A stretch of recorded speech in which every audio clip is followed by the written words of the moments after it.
A governor's race like none we've seen before here in North Carolina is coming with a price tag we've never seen either. Was out at a press conference earlier this morning about the arrest. And Olivia, what can you tell us? This van that's going by, I wish you could see it. There is snow flying off of the top. It's criticizing trilateral military cooperation among the United States, Japan, and South Korea for raising tensions in the region. It's a little windy out, but honestly, the only thing blowing us away right now is our music act tonight. We have the Powell Brothers.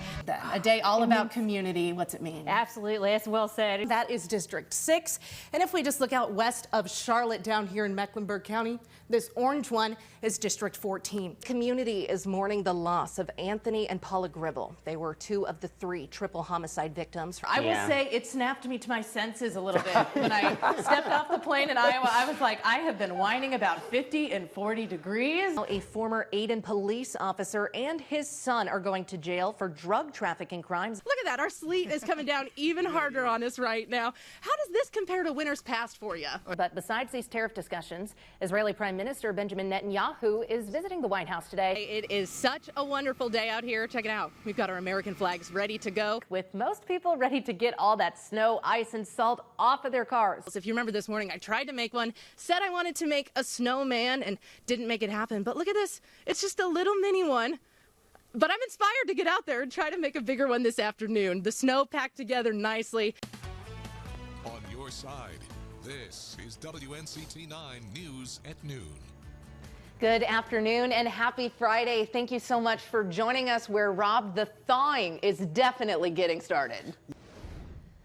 Thank you, Rob. New at noon, the Jacksonville Police Department is asking for your help to identify a man who allegedly stole from Lowe's.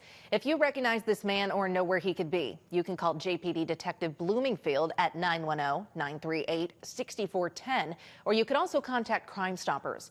Crime Stoppers does offer cash rewards up to $5,000 for information that leads to an arrest. Well, the frigid temperatures overnight are slowly beginning to thaw with some sunshine today, which could mean good news for the Freedom Classic over in Kinston. Not on your side's Davis Supis is joining us live from out in Kinston with updates on that highly anticipated matchup between Air Force and Navy's baseball teams. Davis, how are we looking for the game today? All right, Davis, enjoy that sunshine out there. Thank you so much. And with 2 snowstorms within a 1-month span, ECU Health is fully equipped to continue keeping people safe from cold-related injuries.